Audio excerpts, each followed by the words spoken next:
বহু নিদর্শনের মধ্যে একটা নিদর্শন আপনার মাঝে বলে যাই। আল্লাহ রাব্বুল আলামিন বলতেছেন, মিন তুরাবিন, আমি রাব্বুল আলামিন তোমাদেরকে মাটি থেকে সৃষ্টি করেছি।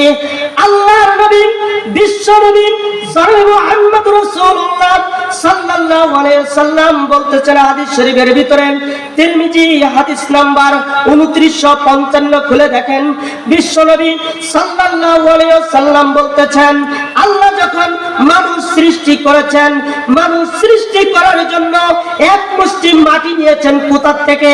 কাঠডাঙ্গা থেকে, কেলাগাছি থেকে, যশোর থেকে, খুলনা থেকে। না না না, তিরমিজি 2955 নম্বর হাদিসটা খুলে দেখেন।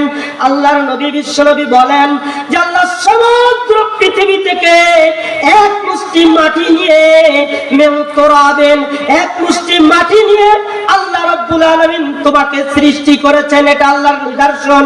কিভাবে দেখবেন আপনি নিদর্শন কিনা? আল্লাহ বলতেছেন এটা আপনার নিদর্শন, আল্লাহর নিদর্শন।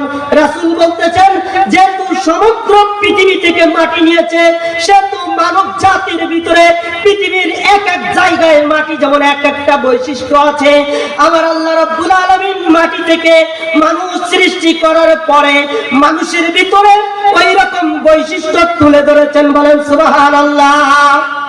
এজন্য তো কোন জায়গার মাটি দেখবেন শক্ত, কোন জায়গার মাটি দেখবেন নরম, কোন জায়গার মাটি কালো, কোন জায়গার মাটি বালু সাদা, কোন জায়গার মাটি লালচে। আল্লাহর নবী, বিশ্ব নবী সাল্লাল্লাহু আলাইহি ওয়াসাল্লাম বলতেছেন এজন্য মানুষের স্বভাব হয় কঠোর, এজন্য মানুষের স্বভাব হয় দয়াশীল, এজন্য মানুষ হয় মিডিয়াম। আল্লাহ রাব্বুল আলামিন বলতেছেন যেহেতু মানুষ কঠোর আছে, রাগান্বিত আছে, দয়াবান আছে, মানুষ মিডিয়াম পন্থী আছে, এটা আমার নিদর্শন। আমি মাটি থেকে মানুষ সৃষ্টি করেছি। আল্লাহর নবী বিজ্ঞানী ছিলেন না, তখন কম্পিউটার ছিল না, সায়েন্স ছিল না। এখন বিজ্ঞান প্রমাণ করেছে যে মাটির ভিতরে যত রকমের স্বভাব রয়েছে, এই স্বভাবগুলো একটা একটা মানুষের ভিতরে এক এক রকম রয়েছে। বলেন সুবহানাল্লাহ। তাহলে অফিল আরদি আয়াতুল লিল মুকিনিন, আল্লাহ বহু নিদর্শন দিয়েছেন। জারিয়াতের 20 নম্বর আয়াতে বলতেছেন তাহলে এই নিদর্শন দেখে আপনি ওয়াকাইফা তাকফুরুনা বিল্লাহি, কিভাবে করে আল্লাহ সুবহানাহু ওয়া তাআলার আয়াত আপনার সামনে পেশ করার পরে আপনি অস্বীকার করেন। এরপরে আল্লাহ বলতেছেন আনতুম তানতাশিরুন, আল্লাহ রাব্বুল আলামিন যখন তোমাকে মাটি থেকে সৃষ্টি করেছেন, এই মাটি থেকে সৃষ্টি করার পরে এখন মানুষ পৃথিবীর সর্বস্তরে এভাবে করে ছড়িয়ে গিয়েছ। তাহলে আল্লাহ রাব্বুল আলামিন আমাদেরকে সৃষ্টি করে ছড়িয়ে দিলেন।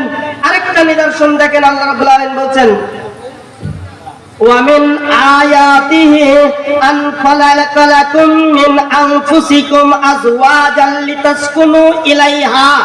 আল্লাহ রাব্বুল আলামিন বহু নিদর্শন দিয়েছেন।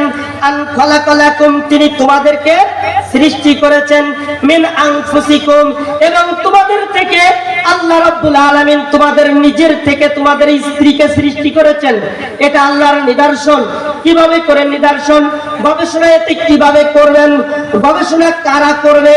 আল্লাহ রাব্বুল আলামিন বলতেছেন ইন্না ফি যালিকা লাআয়াতিন লিকাউমিন ইয়াতাফাক্কারুন, যারা চিন্তা করবে, আল্লাহ যাদের মস্তিষ্ক দিয়েছে, ব্রেন দিয়েছে গবেষণা করার জন্য, চিন্তা করার জন্য, যাদেরকে আল্লাহ ব্রেন দিয়েছে চিন্তা করার জন্য, যাদেরকে মস্তিষ্ক দিয়েছেন, আল্লাহ রাব্বুল আলামিন বলতেছেন তোমরা চিন্তা করে দেখো, তোমাদের স্ত্রীদেরকে আমি তৈরি করেছি।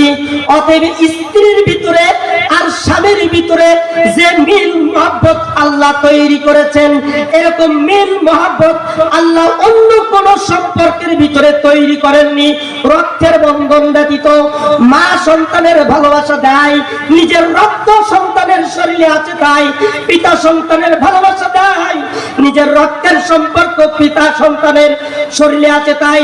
কিন্তু আজকের কাকডাঙ্গার ছেলে, যশোর এলাকার মেয়ে বিবাহ বন্ধনে আবদ্ধ হওয়ার কারণে শরীয়তের কালেমা পাঠ করার মাধ্যমে যে স্বামী স্ত্রীর সম্পর্ক তৈরি হয়, এই স্বামী আর স্ত্রী বানাইছে কোন মিস্ত্রি? সে যে বড় আজব জাদুকার। আল্লাহ সুবহানাহু ওয়া তাআলা এই ভালোবাসা এমন ভাবে দিয়েছেন, আল্লাহ রাব্বুল আলামিন বলতেছেন তোমাদের মধ্যে এই ভালোবাসা দিয়েছি আমি রব্বুল আলামিন, এটা আমার নিদর্শন।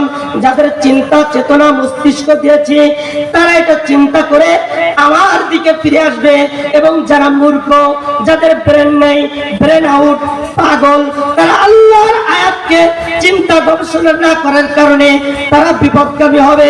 অতএব যারা উপস্থিত আছি, যারা সমবেত আছি, যাদের কানে কোরআনের এই আওয়াজ যাচ্ছে, আমরা যদি আল্লাহর কোরআনকে নিয়ে গবেষণা করতে না পারি, চিন্তা না করতে পারি, তাহলে আমাদের ব্রেন খারাপ, তাহলে আমাদের মস্তিষ্ক খারাপ।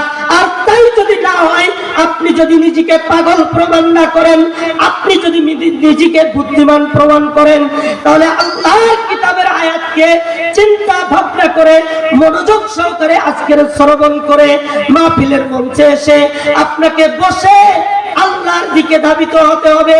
ওয়াকাইফা তাকফুরুনা, কিভাবে তুমি আল্লাহর আয়াতকে অস্বীকার করো?